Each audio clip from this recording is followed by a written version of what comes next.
네, 여러분 안녕하세요. 연미정입니다. 쉽게 합격하는 한국사 능력검정 시험 심화 이론을 담당하게 됐는데요. 자, 여러분들 이 한국사 능력검정 시험이요. 시간이 갈수록 이 중요도가 점점 높아지고 있어요. 아마 여러분들이 더 잘 알고 계셔서 이 영상을 클릭하셨을 거라고 생각이 듭니다. 그래서 이 강좌는요. 앞으로 이 개편되는 한국사 능력검정 시험이 이제 어떻게 변화가 있는지에 대해서 좀 여러분들한테 설명을 드리고요. 그리고 이제 여러분들이 그럼 이렇게 변화되는 시험을 어떻게 준비하면 되는지 이 해커스 교재와 그다음에 제 강좌에 대한 소개를 좀 간략하게 해드리도록 하겠습니다. 자, 보실게요. 우선 이 한국사 능력검정 시험 50만이 넘었다고 해요. 응시 인원이. 그래서 이 50만이 넘는 아주 국민 시험으로 확고하게 자리를 잡은 시험인데 보시면 각종 공무원 시험의 응시 자격을 부여합니다. 이 시험을 반드시 보셔야지만요. 그래서 예를 들면 뭐 임용 시험이라든지 그다음에 5급 공무원 시험에 있어서 이 자격증이 필수로 있어야 된다는 거죠. 이 인증 시험을 반드시 보셔야 된다는 이야기고 자, 그다음에 각종 기존의 한국사 시험을 이 한국사 능력 시험으로 바꾸는 시험을 대체하는 계획이 계속해서 나오고 있어요. 그래서 우리 뭐 7급 공무원 같은 경우도 그다음에 경찰 공무원 같은 경우도 기존의 한국사 시험을 한국사 능력 검정 시험으로 대체하고 있는 이런 추세입니다. 자, 그다음에 뭐 일부의 공기업이라든지 그다음에 다양한 민간 기업에서도 채용과 승진에 있어서 반드시 필요한 시험이 되겠고요. 또 육해공무원 사관학교의 입시 가산점으로도 이 시험을 보시게 되면 가산점이 부여가 된다라고 합니다. 굉장히 중요한 시험이 되겠죠. 자, 그런데 이 시험이요. 2020년부터 새롭게 또 개편이 됩니다. 기존에 아마 이 공부를 하고 계셨던 분들도 있을 테고 또 응시 아마 하셨던 분들도 있을 텐데요. 새롭게 체제가 바뀌어서 이 바뀐 체제를 좀 여러분들이 인식을 좀 하고 계셔야 될 것 같아요. 자, 보시면 가장 중요한 게 평가의 등급이라든지 그다음에 내가 몇 점을 맞아야지만 이걸 취득할 수 있는지를 살펴보셔야 되는데 크게 달라진 건 없어요, 여러분. 그냥 쉽게 말해서 3단계 시험이었던 것이 2단계로 조금 정돈이 됐다라고 생각을 하시면 돼요. 자, 기존에는요. 5급에서 6급은 우리가 초급 시험이라고 했어요. 그다음에 3급에서 4급은 중급 시험. 그다음에 1급에서 2급은 고급 시험. 요렇게 3단계 시험으로 구성이 되어 있어서 뭐 초급 보고 중급 보고 고급 보고 이렇게 단계별로 이렇게 또 흥미를 붙이셔서 다 취득하셨던 분들도 계셨는데요. 자, 보시면 이렇게 3단계 기존의 시험이었던 것이 지금 이 개편되는 시험은 기본하고 심화 요렇게 두 단계의 시험의 종류로 바뀌게 됩니다. 그래서 내용을 보시면 이제 여러분들은 주로 이제 대학생이나 성인들 우리가 앞에서 이야기했던 여러 가지 이제 자격 요건에 해당된다든지 뭐 취업을 위한 준비 어떤 그 요구 조건에 해당되는 시험은 요 심화 정도가 되지 않을까 싶어요. 3급을 취득하시려면 같은 시험지요. 같은 시험지 두시고 60점에서 69점까지가. 그래서 60점까지 나오시면 3급 취득하시는 거고 그다음에 70점부터 79점까지는 2급이고요. 여러분들이 80점 이상을 맞게 되면 이제 1급을 취득하실 수 있게 되는 거예요. 자, 기본 같은 경우도 보시면은 마찬가지입니다. 60점, 70점, 80점 이상 따게 되면 우리가 이제 4급 해서 여기는 이제 기본 시험에 해당이 되는 거고요. 문항은 똑같이 50문항이고요. 여기는 오지선다, 그다음에 사지선다로 이렇게 이루어지고 있어요.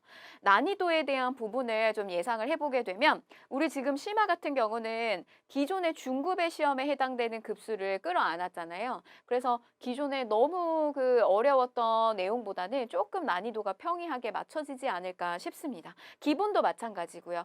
이 기존의 초급과 중급을 같이 합쳐서 들어가기 때문에 좀 난이도에 대한 조정이 이쪽 기본 같은 경우도 있지 않을까 싶어요. 저랑은 여러분들이 요 심화 과정을 같이 함께 하시게 될 거고요. 또 여러분들이 요 심화에 좀 포커스를 맞추셔서 공부를 하시면 될 것 같아요. 자, 그러면 이제 여러분들이 이렇게 바뀌는 시험을 좀 어떻게 대비해야 될까요? 저에게 이제 난이도라든지 그다음에 공부에 대한 방식을 어떻게 하면 좋으냐 많이들 물어보세요. 제가 그 공무원 쪽에서도 지금 수업을 하고 있는데 공무원 준비하시는 분들이 한국사 시험 공부 준비를 하시다가 이 한국사 능력 검정 시험에 대한 인증 시험에 대한 또 관심도가 높으셔가지고 거기도 한번 이렇게 응시를 하고 오시는 경우들이 있거든요.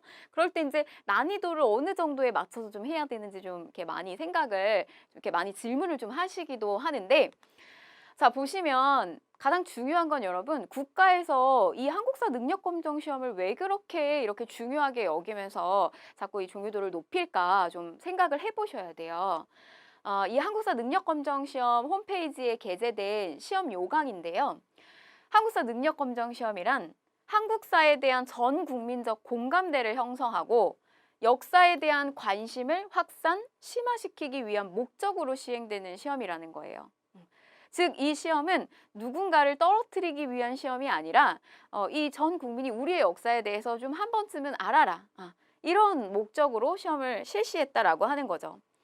자, 선발 시험이 아닌 상대평가가 아니라 일정한 수준의 기준의 점수를 취득하면 인증서가 주어지는 인증시험이라고 하는 거예요.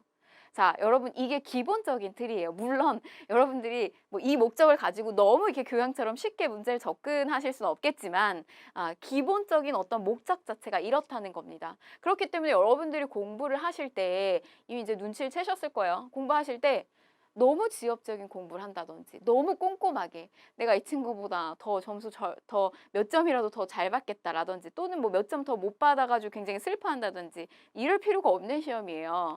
자, 또 하나. 만점을 향한 공부를 한다? 이것도 아닙니다, 사실 여러분. 공부하실 때 조금 즐겁게 하실 필요가 있어요. 그래서 여러분 지엽적이고 내가 100점을 맞겠다라고 하는 어떤 목표를 설정하고 이 시험에 응시하시는 것이 아니라요. 조금 더 효율적으로 가셔야 돼요. 여러분들 이 시험이 마지막에 어떤 목표가 되는 시험이 아니라 내가 진짜 이루고자 하는 목표의 준비에 해당되는 시험이에요. 그렇기 때문에 조금 더 효율적인 공부를 하셔야 되는데, 자, 보실게요. 빈출 키워드를 암기한다. 시험에 일정한 유형이 있어요. 그리고 잘 나오는 어떤 사료와 잘 나오는 문제들이 있습니다. 그래서 거기에서 핵심이 되는 내용들을 여러분들이 좀 파악을 하셔야 되고요. 그 다음에 또 역시 여러분들이 고르시는 선택지에도 반복되는 선택지들이 있어요. 그래서 이런 것들을 좀 공략을 하시다 보면 이 한국사 능력검정 시험이 여러분들의 최종 목표를 위해서 발목을 잡는 시험이 아니라 조금은 더 수월하고 즐겁게 공부할 수 있는 어떤 그런 시험이 되실 거예요.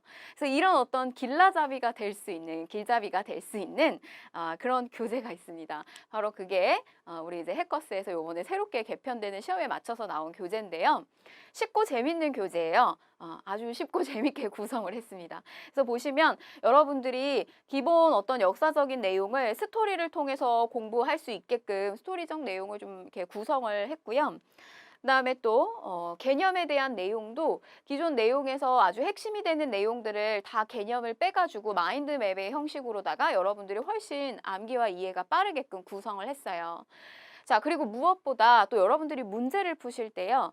아주 그 해설지가 굉장히 상세해요. 그래서 강의에 대한 도움을 여러분들이 받겠지만 기존에 있는 이 자료만 가지고도 교재만 가지고도 여러분들 여기에 있는 체크되어 있는 어떤 여러 그 해설이라든지 이런 것들 보시면서 스스로 학습이 가능하게끔 이렇게 아주 알차게 구성을 했습니다. 자, 그 다음에 이제 이런 교재를 가지고 여러분들이 강의와 함께 이렇게 공부를 하시면 되는데 한 달이면 누구나 합격하는 강의예요. 제가 요거는 조금 여유 있게 잡았어요. 한 달이라고 하는 시간을. 그래서 여러분들이 조금 더 타이트하게 내가 뭐 한 달 정도의 시간을 잡고서 한국사 능력검정 시험을 좀 완전히 파고 빨리 이 인증시험을 넘어서겠다라고 하면 약 한 2주에서 3주 정도면 충분히 여러분들이 이 합격이 가능하십니다. 70개의 핵심이 되는 아주 핵심이 되는 기출의 주제만 선별해서 끌어왔고요. 그래서 약 34강으로다가 이 70개 핵심 기출 주제를 담아서 구성을 했어요. 그래서 제가 여러분들 스케줄을 좀 정리해 보면 3강 3일 해가지고 4주 정도 공부를 하시면 굉장히 사실은 좀 여유 있게 이렇게 공부를 하실 수가 있겠습니다. 자, 마지막으로 제가 우리 이 교재와 그 다음에 제 강의에 대해서 좀 확신을 드리기 위해서 부끄럽지만 우리 제가 작년에 수업했던 그 실제 현장에 나가가지고 이 한국사 능력검정 시험 고급과 그 다음에 이제 특강을 열었을 때 강의하고 난 다음에 이후에 합격했다라고 보내온 어떤 그 합격의 감사 메시지예요. 그래서 참 제가 감동스럽게도 이렇게 메시지를 많이 보내주셨는데 아주 그 높은 점수로 단기간에 쉽고 재밌게 합격했다라고 하는 이런 후기들이 굉장히 또 많이 있습니다. 그래서 여러분들도 충분히 가능하시다. 이런 마음을 이제 전달해 주고 싶어서 좀 보여드리고요. 마지막으로 여러분들한테 해드리고 싶은 말은 제가 이거는 현장에 있는 수험생들한테도 늘 하는 이야기입니다. 실제 그 시험의 난이도는 그렇게 중요하지 않아요. 시험의 난이도를 받았을 때 여러분들이 그 과제를 마주하고 있는 자기의 마음 자세가 굉장히 저는 중요하다고 보거든요. 이 한국사 능력검정 시험 공부를 하다 보면요. 맨 처음에 할 때는 조금 흥미롭게 하실 수 있어요. 근데 대다수의 수험생들이 좀 어디서 넘어가게 되냐면 조선까지도 이제 막 잘하다가 그다음에 이제 이 근대사 후반기로 넘어가기 시작하면서 막 일제강점기 막 여러 가지 뭐 독립운동사 막 이런 걸 배우게 되면 그다음부터는 다시 이제 막 시들시들 하면서 공부에 손을 놓고 싶어 하는 그래서 마지막 마무리를 못 짓는 막 이런 케이스들도 많이 생긴단 말이죠. 그런데 여러분, 이 시험은 제가 앞에서도 이야기 드렸던 것처럼 누군가를 떨어뜨리려고 하는 시험이 아니라는 거예요. 여러분들을 이 역사에 대한 관심을 갖게끔 만들려고 하는 시험이라는 거죠. 참고로 이 시험도 여러분 우리 기존의 사회에서 이제 5회에서 6회까지 이렇게 늘어날 예정이에요. 그러니까 응시의 기회도 사실은 굉장히 많이 늘어나는 거죠. 그래서 여러분들 우리 이 한국사 능력검정 시험을 준비하는 이 과정을 여러분들이 시험을 본다 이렇게 생각하지 마시고요. 내가 진짜 마지막으로 한국에 대한 역사의 처음부터 끝까지의 흐름을 한 번 정도 내가 이렇게 익혀나가고 우리나라의 역사와 문화에 이런 모습이 있었구나라고 하는 것을 좀 이렇게 알아가는 그런 의미 있는 시간으로 좀 만드셨으면 좋겠습니다. 그러면 그냥 어느 순간 나도 모르게 이 심화에 해당되는 인증시험 충분히 합격하고도 남으실 겁니다. 네, 지금까지 해커스에서 연비정이었고요. 저랑은 본 강좌에서 만나 뵙도록 하겠습니다.